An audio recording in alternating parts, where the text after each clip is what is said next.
أعوذ بالله من الشيطان الرجيم. بسم الله الرحمن الرحيم. من عمل صالحا من ذكر أو أنثى وهو مؤمن فلنحيينه حياة طيبة ولنجزينهم أجرهم بأحسن ما كانوا يعملون. جو کوئی نیک عمل کرے خواہ وہ مرد ہو یا عورت، بشرطے کہ وہ مومن ہو، ہم اسے پاکیزہ زندگی بسر کرائیں گے اور ان کا اجر ان کے بہترین اعمال کے مطابق ان کو عطا کریں گے۔ سورہ نحل 57 نمبر کی آیت ہے، 97 نمبر کی آیت ہے 97۔ اس سے پہلے گزشتہ تقریباً ایک رکوع سے اللہ تعالیٰ احکامات دے رہے ہیں کہ کن کن چیزوں کو تم کو کرنا چاہیے اور کن چیزوں سے تم کو بچنا چاہیے۔ پچھلی آیت میں بھی اس طرف توجہ دلائی گئی کہ تم اللہ کے عہد کو تھوڑی قیمت پر مت بیچو، وَلَا تَشْتَرُوا بِعَهْدِ اللَّهِ ثَمَنًا قَلِيلًا کہہ کر، یعنی دنیا کی جتنی بھی چیزیں ہیں وہ انتہائی حقیر اور بہت جلد فنا ہو جانے والی ہے اور گھٹیا ہے آخرت کے مقابلے میں۔ آخرت کی ساری نعمتیں اور دولت، وہاں کی نعمتیں سب ہمیشگی ہے اس میں اور انتہائی اعلیٰ درجے کی ہے۔ یعنی دنیاوی فائدے کی خاطر تم اللہ کا عہد مت توڑو، اور دنیاوی لحاظ سے چاہے تم کو کتنا فائدہ ہوتا ہو وہ آخرت کے مقابلے میں نہایت ہی حقیر ہے۔ اس لیے آخرت کو مقصود بناؤ اور دنیا کے حقیر فائدوں کو اپنے دین کے لیے قربان مت کرو۔ دنیا کے فائدے مت دیکھو، بلکہ جو اللہ تعالیٰ کے پاس ہے وہ بہت زیادہ بہتر ہے اس دنیا کے مقابلے میں۔ اب اس آیت میں بتایا گیا ہے کہ جو کوئی اچھا عمل کرے گا، عمل صالح کا مطلب یہی ہے کہ اللہ کی رضا جوئی کی خاطر جو اخلاص کے ساتھ عمل کرے گا اور جو عین سنت کے مطابق ہوگا، اپنی مرضی کے مطابق نہیں بلکہ عین سنت کے مطابق، جو خالصتاً اللہ کی رضا جوئی اور اس کی خوشنودی کی خاطر کرے گا، تو پھر چاہے وہ مرد ہو یا عورت، فرمایا جا رہا ہے کہ ہم ان کو پاکیزہ زندگی بسر کرائیں گے۔ مطلب یہ ہے کہ حیات طیبہ کا تذکرہ یہاں پر جو آیا تو حیات طیبہ کہتے ہیں انتہائی اعلیٰ زندگی، بہترین زندگی، مطمئن زندگی، اطمینان والی زندگی، پرسکون زندگی، راضی برضا ہونے والی زندگی، اللہ کی عطاؤں، اللہ کے فیصلوں پر راضی ہونے والی زندگی۔ ایک مومن با کردار، با عمل کی متقیانہ اور صالحانہ زندگی جو ہوتی ہے وہ اللہ تعالیٰ کی عبادت اور اللہ تعالیٰ کی اطاعت میں اور اپنی زہد و قناعت کی وجہ سے وہ اس میں لذت محسوس کرتا ہے اور اس میں لطف، اس کو مزہ آتا ہے۔ اس کے برخلاف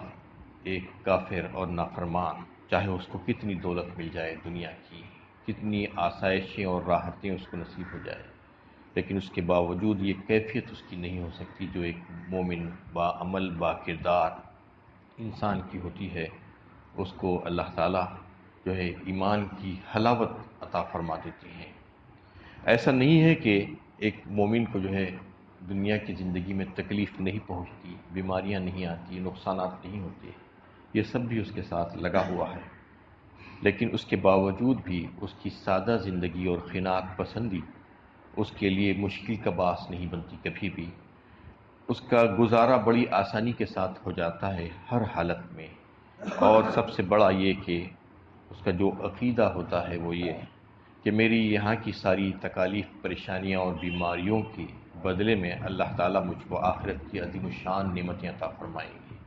یہ اس کے لیے تسلی کا باعث ہوتا ہے۔ اور اس کے خلاف اگر دیکھا جائے تو ایک کافر اور فاسق و فاجر کو چاہے دنیا مل جائے، چاہے دنیا کی ساری چیزیں مل جائے، اس کے لیے کسی قسم کی کوئی تسلی نہیں ہے، اور ذرا سی تکلیف اگر پہنچ جائے، کوئی نقصان ہو جائے، بیماری آ جائے، تو وہ تو اس کے ہوش اڑا دیتی ہے، اس کے حواس ختم ہو جاتے ہیں، یہاں تک کہ خودکشی کی نوبت بھی آ جاتی ہے اس کے پاس تو۔ اور اگر اللہ تعالیٰ فراخی اور وسعت دیتے ہیں تو اس وقت بھی چین سے نہیں بیٹھتا۔ زیادتی کی جو حرص انسان کے دل میں ہے، وہ کیفیت اس کے پاس ہوتی ہے کہ اور مزید کیسے بڑھاؤں، کیسے انویسٹمنٹ کروں، کیسا میں لکھ پتی سے کروڑ پتی بن جاؤں، کروڑ پتی سے ارب پتی بن جاؤں۔ یہ اس کو چین سے بیٹھنے نہیں دیتی، اس کا سکون سارے کا سارا غارت ہو جاتا ہے۔ اس کی مثال بالکل ایسی ہے کہ یہ حیات طیبہ کی، کہ ایک تاجر یا ایک ملازم جو ہے خوب محنتیں کرتا ہے، مشقتیں اٹھاتا ہے، اور کبھی کبھی تو ذلت کا سامنا بھی اس کو کر لینا پڑتا ہے، لیکن یہ سوچتا رہتا ہے کہ ایک وقت ہو جانے کے بعد میری تجارت کی وجہ سے مجھ کو فائدہ پہنچے گا، نفع ہوگا اس کا۔ اور ملازم یہ سوچتا ہے کہ ایک مہینہ پورا ہو جائے تو مجھے بہترین تنخواہ کی شکل میں پیسہ ملے گا، یہ سوچ کر وہ ساری مشقتیں برداشت کر لیتا ہے۔ بالکل ایسا ہی ایک بندہ مومن اس دنیا میں تکالیف اور پریشانیاں جھیلتا رہتا ہے، یہ سوچ کر کہ یہ دنیا کی کوئی حیثیت نہیں ہے، یہاں کی ساری چیزیں عارضی ہیں، یہ سب ختم ہو جانے والی ہے۔ مجھ کو جو تکلیفیں اور جو پریشانیاں یہاں پر پہنچ رہی ہیں، اس کے بدلے میں اللہ تعالیٰ آخرت کی عظیم الشان نعمتیں مجھ کو عطا فرمائیں گے، یہ سوچ کر وہ دل میں مطمئن ہو جاتا ہے، اور یہاں کی نرم و گرم اور یہاں کے نفع نقصان، یہاں کی رنج و راحت، یہ سب چیزوں کو کوئی اہمیت نہیں دیتا وہ۔ یہی کیفیت اس کی ہوتی ہے، حیات طیبہ اسی کو کہتے ہیں۔ حیات طیبہ کا مطلب یہ نہیں ہے کہ خوب مال و دولت کی ریل پیل ہو جائے، ہر چیز مل جائے، کوئی پریشانی نہ ہو، ایسا نہیں ہے۔ انسان کو زندگی میں کچھ نہ کچھ تو تکلیفیں ہوتی ہی رہتی ہیں، لیکن اس کے باوجود اللہ کے فیصلوں پر راضی ہو جانا، قناعت پسندی کا جو ہے طریقہ اختیار کر لینا، اللہ کی عبادت اور اطاعت میں اس کو لذت اور جو ہے کیف و سرور جو ہے اس کو لطف حاصل ہو جانا، یہ بڑی بات ہے۔ یعنی ویسی حالت میں بھی اس کا گزارا بڑی آسانی کے ساتھ ہو جاتا ہے۔ ایسے لوگوں کا اللہ تعالیٰ ان کے دل میں اطمینان پیدا فرما دیتے ہیں۔ یعنی اہل ایمان کو آخرت میں جو کامیاب زندگی نصیب ہوگی وہ تو ہوگی ہی، کیونکہ انہوں نے دنیا میں محنتیں کی ہیں، اللہ تعالیٰ کے احکامات کو پورا کرنے کی جو کوشش کی ہے، جو مشقتیں اٹھائی ہے، اس دنیا میں بھی اللہ تعالیٰ کا وعدہ ہے کہ ان کو نہایت پاکیزہ زندگی بسر کرائے گا۔ یعنی پاکیزہ زندگی میں عقیدے کی پاکیزگی، ایمان کا نور، قلب کی صفائی، عقل کی جلا، روح کا سکون، آنکھوں کی ٹھنڈک، جسم کی طہارت، عبادت کا حسن، رزق حلال، پاکیزہ اخلاق، ذمہ داریوں کا احساس، نیک کاموں کی رغبت اور برائیوں سے جو ہے اپنے آپ کو بچانا اور اس سے نفرت کرنا، یہ سب چیزیں شامل ہے ایک پاکیزہ زندگی میں، ایک حیات طیبہ میں۔ ایک مومن اس پاکیزہ زندگی کو پا کر اپنے دل میں جو حلاوت محسوس کرتا ہے، اس کا کوئی اندازہ دنیا پرستوں کو نہیں ہو سکتا کہ اس پاکیزہ زندگی کے مقابلے میں عیش و عشرت کی زندگی بالکل بیکار اور ہیچ ہے، یہ فرما دیا گیا۔ تو یہ اللہ تعالیٰ کا وعدہ ہے کہ پاکیزہ زندگی، حیات طیبہ ہم جو ہے عطا فرمائیں گے، وہ چاہے مرد ہو یا عورت ہو، بشرطے کہ وہ مومن ہو اور با کردار ہو، با عمل ہو، تو پھر اس کے لیے دنیا کی زندگی بھی بہترین جنت جسے کہا جاتا ہے وہ، اور پھر آخرت میں تو اللہ تعالیٰ اس کو بہترین جو ہے اس کے صلے سے نوازیں گے۔ وَلَنَجْزِيَنَّهُمْ أَجْرَهُمْ بِأَحْسَنِ مَا كَانُوا يَعْمَلُونَ، اور ان کا اجر ان کے بہترین اعمال کے مطابق ان کو عطا کیا جائے گا، کچھ کمی نہیں ہوگی وہاں پر۔ فَإِذَا قَرَأْتَ الْقُرْآنَ فَاسْتَعِذْ بِاللَّهِ مِنَ الشَّيْطَانِ الرَّجِيمِ، بس جب تم قرآن پڑھا کرو تو شیطان مردود سے اللہ کی پناہ مانگ لیا کرو۔ اصل میں انسان کے جو دشمن ہیں وہ دو دشمن ہیں زیادہ۔ ایک تو وہ ہے کہ انسانوں ہی میں کا ایک دشمن کافر اور مشرک اس کا دشمن ہے، اس کے پیچھے لگا رہتا ہے ہمیشہ، اس کو تکلیف پہنچانے کی کوشش کرتا رہتا ہے۔ وہ تو ظاہری دشمن ہے جس سے بچنے کی تدبیر اللہ تعالیٰ نے یہ بتائی کہ وہ اگر تمہارے اوپر حملہ آور ہو تو اس کی مدافعت میں تم اس سے جہاد اور قتال کرو تاکہ تم اس سے بچ پاؤ۔ اور ایک دشمن ہوتا ہے جو اس کو نظر نہیں آتا، جنات میں سے، شیاطین میں سے جو ہوتے ہیں، وہ جو برے اور خبیث جو جنات ہوتے ہیں، تو وہ دشمن تم کو نظر نہیں آتا، ویسے ایسا دشمن ہے کہ انہو یراکم ہوا وقبیلہ من حیث لا ترونہ، فرمایا اللہ تعالیٰ نے سورہ اعراف میں، وہ اور ان کی قبیل تم کو دیکھتی رہتی ہے لیکن تم اس کو نہیں دیکھ سکتے، تو پھر اس سے بچنے کی تدبیر کیسے ہو؟ کیونکہ جو دشمن سامنے روبرو ہے، آپ سے مقابلہ کر رہا ہے، تو آپ تو اس سے مقابلہ کر سکتے ہیں، لیکن جو دکھ ہی نہیں رہا ہے، نظر نہیں آ رہا ہے، آپ کو نظر نہ آنے والی مخلوق کو جنات کہا جاتا ہے، تو پھر وہ تو بڑے شریر ہیں اور انسانوں کے پیچھے پڑے ہوئے ہیں جو شیاطین ہیں، تو ان سے بچنے کی تدبیر خود اللہ تعالیٰ نے اس آیت میں بتا دی کہ اللہ تعالیٰ کی پناہ مانگ لیا کرو، یعنی وہ ایسی ہستی کی پناہ مانگ لیا کرو جو کسی کو نظر نہیں آتی، نہ جنات کو نظر آتی ہے نہ انسانوں کو نظر آتی ہے، لیکن وہ اس کی قدرت ہے، وہ ہے موجود، وہ اس ساری کائنات کو چلا رہا ہے، ساری کائنات کی تدبیریں کر رہا ہے، اس کا خالق اور مالک ہے، لیکن کسی کو نظر نہیں آتا، کوئی کسی آنکھ میں یہ تاب نہیں کہ اس کو دیکھ سکے۔ تو اللہ تعالیٰ فرماتے ہیں کہ بس تم اس شیطان مردود سے اللہ کی پناہ مانگ لیا کرو، تو پھر اللہ تعالیٰ تم کو پناہ دے دیں گے، جب اللہ تعالیٰ پناہ دے دیں گے تو پھر وہ تم کو کوئی نقصان نہیں پہنچا سکتا۔ تو اس میں یہ بھی ہے کہ قرآن جب پڑھا کرو تو تم اعوذ باللہ من الشیطان الرجیم پڑھ لیا کرو، اللہ تعالیٰ سے پناہ مانگ لیا کرو شیطان مردود سے، کیونکہ قرآن پڑھنے سے کے وقت وہ جو ہے تم کو آ کر بہکا سکتا ہے۔ سعادت کی راہ یہی ہے کہ تم پر وہ کھل سکے قرآن، بشرطے کہ تم قرآن کو پڑھتے ہوئے شیطان سے جو ہے چوکنا رہو، کیونکہ شیطان اپنی وسوسہ اندازیوں کے ذریعے سے اس بات کے درد پر ہوتا ہے کہ آدمی قرآن کو صحیح طور پر پڑھ نہ سکے، سمجھ نہ سکے، وہ ذہن میں الجھنیں پیدا کرنے کی کوشش کرتا ہے کہ قرآن کی تعلیمات کو غلط باور کرانے کی کوشش کرتا ہے۔ تو اس کے حکم میں یہ ہے کہ قرآن پڑھنے سے پہلے اعوذ باللہ پڑھ لیا کرو۔ یہ آپ صلی اللہ علیہ وسلم کا معمول تھا، لیکن احادیث صحیحہ سے یہ بات بھی ثابت ہے کہ کبھی کبھی آپ نے اس کو چھوڑا بھی ہے، یعنی اعوذ باللہ من الشیطان الرجیم پڑھنا یعنی فرض یا واجب نہیں ہے، اس لیے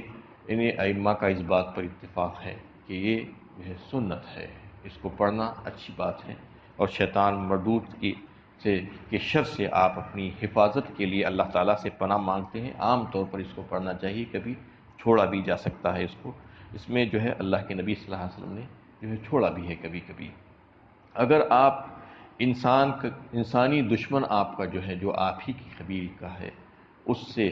مغلوب ہو جائیں، اس سے لڑتے لڑتے وہ غالب ہو جائے اور حتیٰ کہ آپ کو شہید بھی کر دے، مار بھی دے، تو آپ کو شہادت کا درجہ ملتا ہے، لیکن جو شیطان ہے جو آپ کو نظر نہیں آ رہا، اس سے اگر آپ مغلوب ہو جائیں گے تو آپ کے لیے جو ہے سوائے عذاب کی اور کچھ نہیں ہے، وہ آپ کو اگر بہکا دے اور گمراہ کر دے، اس سے اگر آپ مغلوب ہو جائیں گے وہ غالب ہو جائے گا، اس لیے اس کے لیے بہت ضروری ہے کہ اللہ تعالیٰ سے پناہ مانگ لیا کرنا اس کے شر سے، کیونکہ وہ نظر نہیں آتا ہے، وہ ایسے ایسے کام کروا دیتا ہے انسان کو کہ کرنے کے بعد اس کو اس شرمندگی کا احساس ہوتا ہے کہ میں نے کیا کام کر لیے ہیں۔ تو اس میں ہمیشہ ہر وقت جو ہے اس سے چوکنا رہنے کی ضرورت ہے، اور اللہ تعالیٰ سے جو ہے پناہ چاہنے کی ضرورت ہے کہ اس کے حکم کی تعمیل میں جو ہے اللہ تعالیٰ